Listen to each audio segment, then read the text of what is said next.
Friends, പുതിയൊരു വീഡിയോയിലേക്ക് എല്ലാവർക്കും സ്വാഗതം. IPL ഓപ്ഷനായിട്ടുള്ള കാത്തിരിപ്പിലാണ് ക്രിക്കറ്റ് പ്രേമികൾ. ഇന്ന് ഉച്ചയ്ക്ക് 2:30ക്കാണ് IPL ഓപ്ഷൻ നടക്കുന്നത്. ഇപ്പോൾ ഈ വർഷം IPL എന്ന് നടക്കുമെന്നുള്ളതിനെ സംബന്ധിച്ച് ന്യൂസ് പുറത്തു വന്നിരിക്കുകയാണ്. IPL ഈ വർഷം നടക്കുവാനായി പോകുന്നത് മാർച്ച് 26 മുതലാണ് എന്നാണ് ഇപ്പോൾ ന്യൂസ് പുറത്തു വന്നിട്ടുള്ളത്. മാർച്ച് 26 മുതൽ മെയ് 31 വരെയുള്ള വിൻഡോയിലായിരിക്കും IPL നടക്കുക എന്നാണ് ഇപ്പോൾ വരുന്ന ന്യൂസുകൾ. ഇത് ഒഫീഷ്യൽ ന്യൂസ് അല്ല നിലവിൽ പുറത്തു വന്നിട്ടുള്ളത്. അതായത് ഫെബ്രുവരി 7 മുതൽ മാർച്ച് 8 വരെ ഈ വർഷത്തെ T20 വേൾഡ് കപ്പ് നടക്കും. അത് കഴിഞ്ഞ് 3 ആഴ്ച കഴിഞ്ഞാൽ IPL തുടങ്ങും എന്നാണ് ഇപ്പോൾ ന്യൂസുകൾ വരുന്നത്.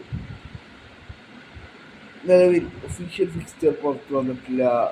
നിലവിൽ വരുന്ന റിപ്പോർട്ടുകൾ പ്രകാരം മാർച്ച് 26 മുതൽ മെയ് 31 വരെയുള്ള വിൻഡോയിൽ IPL നടന്നേക്കുമെന്നാണ് ഇപ്പോൾ നിലവിൽ വരുന്ന ന്യൂസ്.